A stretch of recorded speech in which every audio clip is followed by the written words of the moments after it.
Hi everyone, it's Karen here from tuppenscolour.co.uk. Thank you for joining me.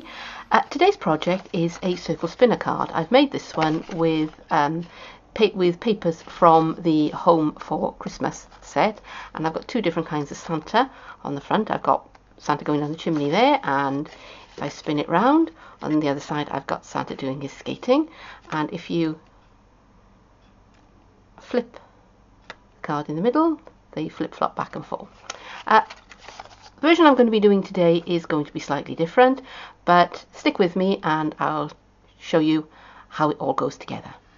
For this version of the card, I've got a piece of Mossy Meadow cardstock, which I've cut to 11 inches by 4 inches, and I've scored it halfway at the 5.5 inch mark. And I've also got a piece of Home for Christmas DSP. I've picked the kind that's got the music, the carol on there. On the back of it, it's got these rather nifty, can't think of the word, mistletoe berries. Of course it is. But I'm going to go with the music on this occasion. I want to make sure it's the right way up, because otherwise that would be very silly. Now, I want to cut an aperture that goes through both the DSP and the card underneath, and I'm going to want to make the aperture on the top layer a bit smaller, but I'm going to need to do that in a couple of passes. So I've got my two circle cutting dies here, and I've got a smaller one and a slightly larger one. I want the smaller one to begin with, and I'm going to hold my DSP in place on my cardstock, because I don't want it moving around. I want everything lined up beautifully, so I'm just using a post-it note just to hold that. And I've die cut myself another piece of post-it note. Cut this with the kind of post-it note that's sticky all over. You can get them if you look hard enough, and I'm just going to line that up with where I want the aperture to sit on my card. I'm just taking a little bit of time to try and get it lined up, and I think I want it slightly higher up than that, but yeah, I think I'm happy with that. And then I'm going to put my circle die over the top, and I'm going to hold it down with another post-it note, even though I'm going to be using my magnetic platform. And I'm going to go over to my big shot, and I'm going to cut through both of those layers. So I'll be right back. And I'm back.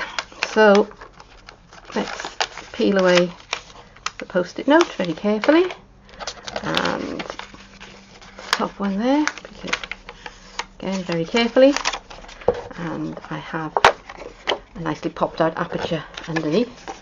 I don't think it's perfectly central, but you know what, it's close enough. So now I've got my aperture and my card to line up pretty much, but the aperture is the same side, and I want a rim. I want to be able to see the underlying cardstock underneath this one. So I'm going to take a slightly larger thinlet, just pop that one out. If you can see, they nest. So this one is just a tiny bit bigger, and I'm going to center that one again on my paper and stick it down, and stop that moving around. And I'm going to run over to my big shot, and I will be right back. And I'm back. So if all has gone well, that should now line up with that, and they should be a nice little frame around my aperture. So I'm going to put that on one side for a moment. I'm going to come back to that in a second, because now I want to make the spinner bit, which goes in the middle. So for that, I have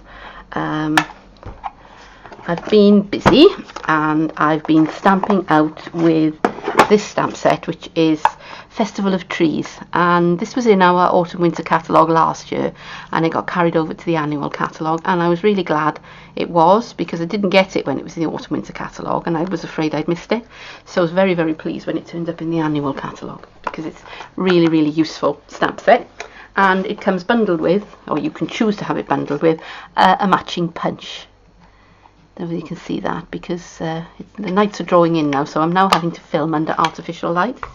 So I've already stamped out that one and punched that one out, and that is this one and that one. So I stamped that in Oat Olive, and the dots are in Real Red. This one I stamped in Mossy Meadow, and I'm going to come in with my companion punch, and I could have left myself a little bit more room here, so this may be delicate. So I'm just centering that where I want it to go in my punch. I have given myself a difficult job to do by cutting off so close to the paper, and what I could have done was stuck a bit of scrap paper underneath there, but I could have stuck a bit of scrap paper to that and then used that as a kind of handle to hold on to it, but you know what, I didn't, and it all seemed to go very well. Okay, so we'll gloss over that and move swiftly on. So here are my two trees, and I can put them back to back and they can become as one tree. So I'm now going to make them spin. So this is some beading elastic, which I bought at the craft shop, and I'm just going to cut myself, I don't know, what's that, about 4 or 5 inches. I'm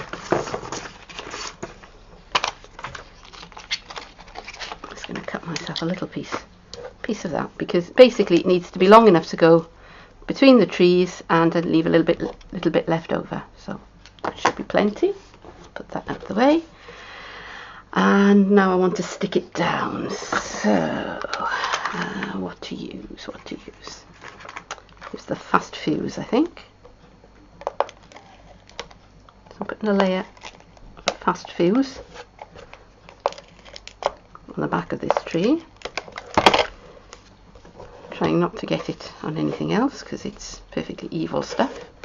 And I put my tree upside down, and I'm running the length of the elastic right down the middle of the tree.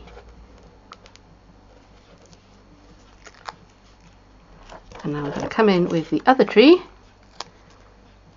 put that over the top. Whoops, that's the wrong side. See, that's my deliberate mistake. It's a good thing about paper, it's got 2 sides, right? Okay. So now my tree is suspended in elastic. So here's the punched out shape on its bit of elastic, and as you can see it spins quite freely. I did put a couple of glue dots just under the very tip of the tree and under the base of the trunk, just to make sure that it all stuck together and it stayed together firmly, because I don't want that coming apart. So now I'm going to center it in my Aperture, and get the glue dots out again, because I haven't got a lot of space at the top of the card here. So where's my glue dots gone? There they are. So there's one. So I'm just going to put one glue dot just in the center of the card there, just to hold the elastic in place, and at the bottom I can be a bit more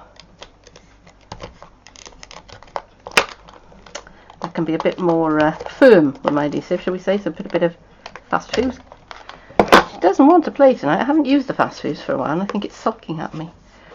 And just pull my elastic down so there's a little bit of tension on it, but not too much, and just stick that into the fast fuse. And I'm just going to snip away the extra bits. Come here, you devil. There you go. And now I've got my my top layer. So I've got my my tape runner. This is non-Stampin' Up tape runner. I ran out of snail, and I'll have to wait until my next order until I get some more. So if this all falls apart, it's because of the tape I used. But I'm hoping it'll be good enough. It seems to be reasonably sticky anyway. So I'm lining that up with where I want it to go, and I've got my top and my bottom straight. I'm going to push that down, and there's the front aperture of my card. Just a little spin. When I open up the card, on the inside there I've got my decorated tree. Okay. Right, so front is still looking a little bit bare, so let's do something about that. So from the same Festival of Trees stamp set, I have I've taken two of the sentiments, which says a merry little wish for lots of joy at Christmas, and I think I was going to use Mossy Meadow ink, but I think that's going to be way too much of a good thing. So I've got some real red ink here, and now because this is a photopolymer stamp, I've got a real thick pad of grid paper underneath, but you could use, I don't know, you know, you could use whatever, and I'll put that there because I don't want to get ink all over the show. So I'm just lining that up. You could use a silicone mat, you could use your piercing mat, anything that gives it a little bit of a squidge, and I'm holding that for the count of 1, 2, 3, 4, 5 to make sure that the ink's transferred really well. And that's come out pretty well, actually. I'm pretty happy with that. So I'm going to put my ink away before I stick my thumb in it, because that always happens. In fact, it's already happened. Look at that. Okay, so let's get a wipe and clean myself up before I stick my thumb on something and spoil it. Okay, so this is a piece of very vanilla, I should have said, which I've cut to 1 inch wide by about 4 inches, and I've got my triple banner punch here. I'm going to slide that in, and because it's 1 inch, it fits very, very neatly into the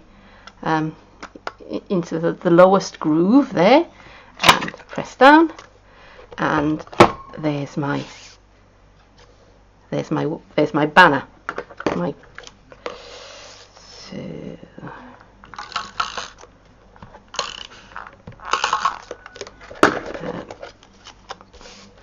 We'll apply that to the front, just like that. And I've got one of these, which are they're wooden snowflakes. You get quite a lot in a pot, and they're really, really pretty. I really like those, so I'm going to put one of those on as well. I think a glue dot will do the job nicely, and